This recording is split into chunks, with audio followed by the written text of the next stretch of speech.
नमः शिवाय। प्रिय भक्तगण, 5 मिनट सीरीज की ये वीडियो बहुत महत्वपूर्ण है।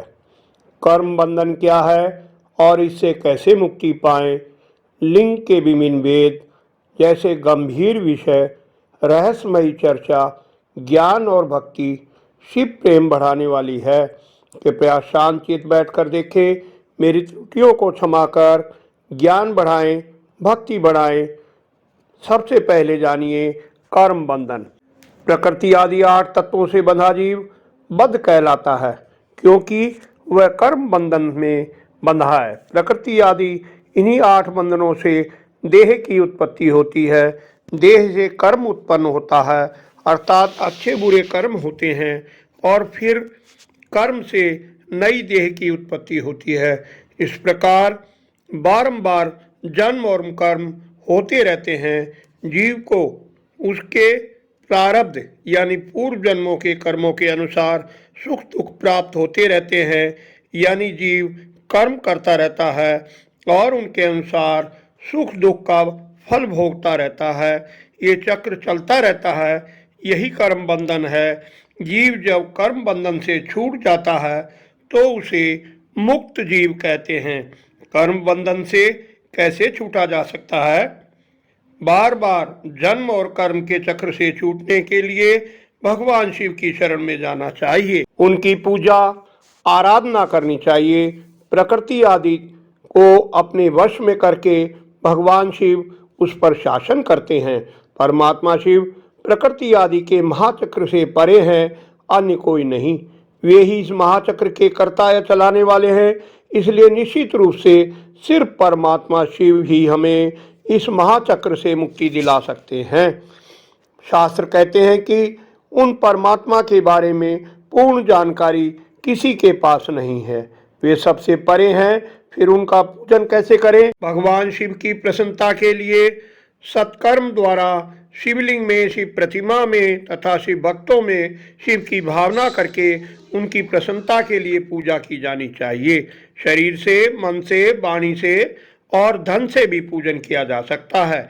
इस प्रकार करने से भगवान शिव प्रसन्न होते हैं और भगवान शिव की कृपा से कर्म आदि बंधन भक्त के वश में हो जाते हैं।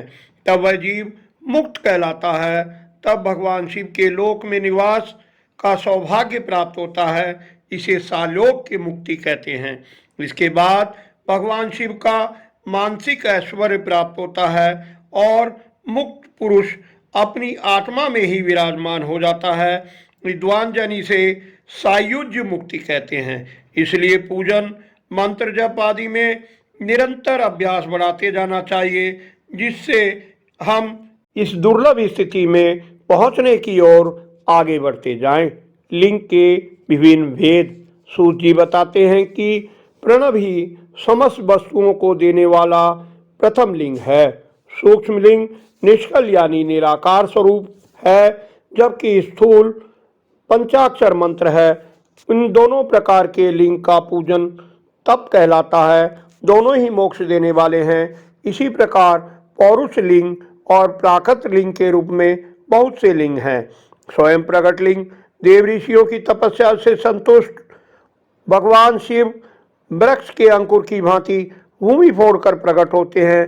वो स्वयं प्रकट शिवलिंग है। देवताओं और ऋषियों ने वैदिक मंत्रों के उच्चारण पूर्वक अपने हाथ से जो लिंग बनाकर स्थापना की है, वे पौरुष लिंग कहलाते हैं।